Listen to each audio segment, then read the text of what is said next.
Welcome to the Daily History Chronicle. Each day, we travel back to discover a pivotal moment that changed the world. These aren't just dates and facts. They're stories of courage, conflict, innovation, and consequence that still echo through our lives today. Are you ready to explore? Let's see what happened on this day in history. You're listening to the Daily History Chronicle. I'm Richard Backus, and every day we look at a moment from the past that still echoes in our present. The evening before he died, Louis XVI promised his wife he would return in the morning to say goodbye again. It was a lie, a merciful one, perhaps, but a lie nonetheless.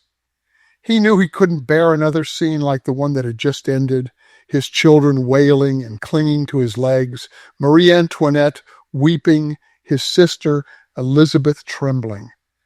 When they finally released him after an hour and a half, he climbed the stairs of the Temple Tower to spend his last night in prayer with his Irish confessor. He would not see his family again. On the cold, foggy morning of January 21st, 1793, Louis XVI, or Citizen Louis Capet, as the revolutionaries now called him, was loaded into the mayor's green carriage for the 90-minute journey through the streets of Paris to the Place de la Révolution. There, before a crowd of 20,000, the last Bourbon king of France would meet the guillotine. 1,000 years of monarchy would end in a single stroke. Picture this: Paris in winter, fog hanging low over the shuttered buildings. The convention has ordered all shops closed, all windows shuttered. Women are prohibited from appearing in the streets. More than 40,000 soldiers line the route, 4 ranks deep. 1,500 National Guardsmen escort the carriage itself, along with 200 mounted gendarmes. Cannons have been positioned at intersections throughout the city. The government is terrified of a rescue attempt. Inside the carriage, the curtains are drawn. Louis sits beside Father Henry Essex Edgeworth de Firmont, his confessor, an Irish priest who refused to swear the oath to the revolutionary government. 2 gendarmes sit opposite, watching. For the entire journey, Louis reads from a prayer book, occasionally glancing at his confessor, saying little. The streets are silent except for the tramp of soldiers' boots and the rumble of wheels on cobblestones. Let me build the clock for you. Louis had never wanted to be king. When his grandfather, Louis XV, died in 1774, the 19-year-old Louis reportedly said, "I feel as though the universe is going to fall in upon me." He was shy and awkward, and more interested in locksmithing than in politics. His arranged marriage to the Austrian princess Marie Antoinette was a diplomatic alliance, not a love match, though they would eventually grow close. He inherited a France on the brink of financial ruin, and he lacked the temperament to fix it. By 1789, the situation had become untenable. Louis summoned the Estates General, the first time in 175 years, hoping to resolve the crisis. Instead, the Third Estate declared itself the National Assembly, and the revolution began. The storming of the Bastille, the declaration of the rights of man, the mob that dragged the royal family from Versailles into Paris. The failed escape attempt in June 1791, when Louis and his family were captured at Varennes and returned to the capital in humiliation. After August 1792, when the Tuileries Palace was stormed and the monarchy was abolished, Louis became a prisoner in the Temple, a medieval fortress in the heart of Paris. His title was stripped, his power was gone. All that remained was the question of what to do with him. The trial, if you could call it that, began in December. Louis was charged with treason, conspiring with foreign powers, particularly Austria, to invade France and restore his authority. The evidence included documents discovered in a secret iron safe hidden behind a wall panel in the Tuileries. letters proving Louis had communicated with enemy powers even while publicly accepting the revolutionary constitution. The verdict was never really in doubt.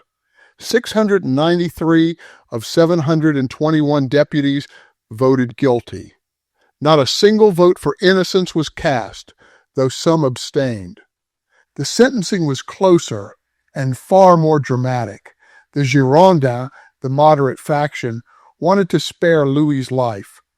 Some argued for permanent imprisonment. Others proposed banishment to America, where he could live out his days in obscurity.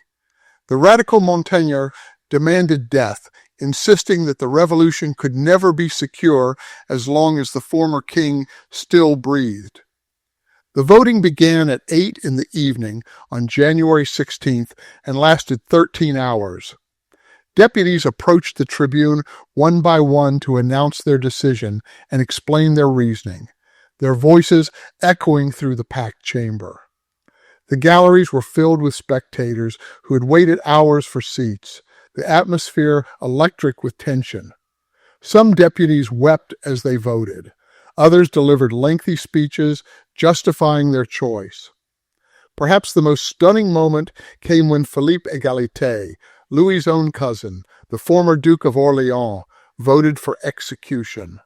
"Those who have attacked the sovereignty of the people deserve death," he declared. The chamber erupted. Here was a prince of the blood condemning his own family to die. Égalité would be guillotined on the same scaffold before the year was out, his revolutionary credentials ultimately insufficient to save him from the revolution's appetite. There is another irony worth noting. Louis himself had taken an interest in the guillotine when it was first proposed as a more humane method of execution. An amateur locksmith fascinated by mechanical devices, he had suggested that the blade be angled rather than curved to ensure a clean cut regardless of the condemned person's neck. The machine that killed him incorporated his own improvement. The final tally, 361 votes for death. Exactly the simple majority required. Not a single vote to spare. On January 20th, Louis was informed he would die the next day. That evening, he was allowed a final visit with his family. The scene, witnessed through a glass door by his valet Clary, was devastating. Marie Antoinette led the children in. The 13-year-old Madame Royale, the 7-year-old Dauphin. They threw themselves into Louis's arms. For several minutes, the only sound was sobbing. When it came time to leave, Louis promised to return in the morning. He climbed the stairs, knowing he never would. At 9 o'clock the next morning, the commander of the National Guard arrived. "Have you come to fetch me?" Louis asked. "Yes." "I ask you for 1 minute." He returned to his chamber, emerged with his confessor, and attempted to hand his will to a nearby official, a priest named Jacques Roux, who had sworn the revolutionary oath. "It is none of my business," Roux replied, refusing to take the document. Louis turned to the commander. "Partons, let us go." The journey took 90 minutes. When the carriage finally arrived at the Place de la Révolution, where the obelisk now stands in the Place de la Concorde, Louis stepped out and was received by the executioner, Charles-Henri Sanson. Consider the irony. Sanson had been the royal executioner under Louis himself. He had served the crown. Now he would sever it. When Sanson's assistants moved to bind Louis's hands, the former king recoiled. "Never," he cried. "I shall never consent to that." His confessor leaned in and reminded him of Christ's suffering. Louis paused, then held out his hands. "So be it then, my God." They used his own handkerchief instead of a rope. The executioners cut his hair. Sanson put the locks in his pocket. They opened his collar. Louis climbed the steps to the scaffold, leaning on Edgeworth's arm. The path was rough and muddy, difficult to navigate, and for a moment the priest feared his courage might fail. But at the top, Louis suddenly released his arm and crossed the platform with a firm step, surprising everyone with his composure. He walked to the edge of the scaffold and signaled the drummers to stop. 15 or 20 of them, positioned directly in front of the platform. In the sudden silence, his voice carried across the square, "I die innocent of all the crimes laid to my charge. I pardon those who have occasioned my death. And I pray to God that the blood you are going to shed may never be visited on France." He would have continued, but the commanding general, accounts differ on whether it was Santerre himself or one of his aides, ordered the drums to roll, drowning him out. Some witnesses reported that Louis tried to speak again, his lips moving, but the drum's thunder drowned out his words. He was seized by the assistants, strapped to the plank, and guided through the guillotine's opening, the widow's window, as it was grimly called. At 10:22 in the morning, the blade fell. One of Sanson's assistants lifted the severed head and showed it to the crowd. For a moment, silence, a collective intake of breath as 20,000 people absorbed what had just happened. Then, "Vive la nation! Vive la République!" The crowd began singing La Marseillaise, the anthem of revolution. Some pressed forward to dip their handkerchiefs in the king's blood, souvenirs of the day they killed 1,000 years of history. Others collected scraps of his clothing, locks of his hair. The cavalry waved their helmets on the tips of their sabers, but not everyone celebrated. Witnesses reported that many spectators withdrew in silence, their faces stricken, to weep in the privacy of their homes. The people's representatives had decreed the execution, but not all of the people were convinced justice had been done. Louis's body was thrown into an unmarked grave at the Madeleine Cemetery, covered in quicklime to accelerate decomposition. His head was placed at his feet. The revolutionaries wanted nothing left to venerate, no relics for royalists to rally around. A short religious service was performed by two priests who had sworn the revolutionary oath, the kind of priest Louis had refused to accept as his confessor. 9 months later, Marie Antoinette followed her husband to the scaffold.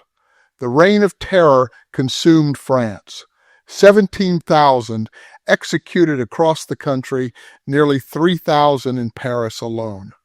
Robespierre, who had argued so forcefully for Louis's death, would himself be guillotined in July 1794. The revolution, as revolutions often do, devoured its children. The French writer and diplomat François-René de Chateaubriand, who witnessed the chaos that followed, later reflected, "When one has lived through the revolution, one has lived through all of history." Those words capture something essential about January 21st, 1793. In a single morning, the French people crossed a threshold that could never be uncrossed. They had killed their king, not in battle, not by assassination, but by legal process, in public as an act of the sovereign will. And yet the questions that execution raised have never been fully answered. When does justice become vengeance? What happens when a society decides to tear down its foundations? Can you build something new on a scaffold?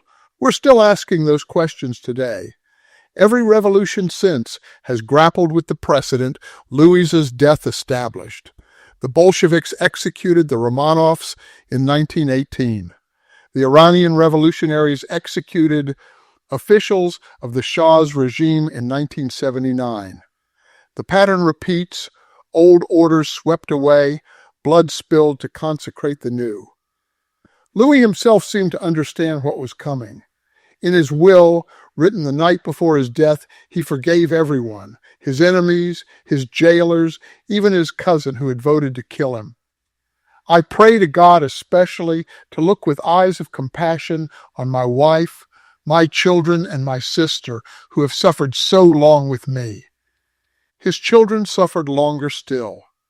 The Dauphin, Louis Charles, now technically Louis XVII, died in the Temple prison 2 years later, aged 10, of tuberculosis aggravated by neglect and abuse. His sister, Madame Royale, survived and lived until 1851, the last of Louis XVI's immediate family. In 1815, after Napoleon's fall, Louis's younger brother took the throne as Louis XVIII. One of his first acts was to exhume his brother's remains from the Madeleine and rebury them at the royal necropolis of Saint-Denis with full honors. The anniversary of the execution became a national day of mourning, until 1830, when another revolution swept the Bourbons from power for good. That's our story for today. I'm Richard Backus, and this has been the Daily History Chronicle. Tomorrow, another moment that shaped our world. But before I go, I want to leave you with this. Louis XVI's final words were a prayer that the bloodshed would never be visited upon France. Within 18 months, the guillotine was claiming 5 heads a day in Paris alone. His prayer went unanswered, at least in the short term. But perhaps the deeper question is this: what do we owe to institutions we've outgrown? Is there a way to transform a society without first destroying it? And when we look at the revolutionary moments of our own time, what can we learn from a foggy morning in Paris when a nation killed its king and found that the killing had only begun? If you found something in this episode worth thinking about, I hope you'll share it with someone else. Subscribing, rating, and leaving a review all help other history lovers find this podcast. And I'm grateful for every one of you who takes the time. Thank you, and I hope you will join me again tomorrow.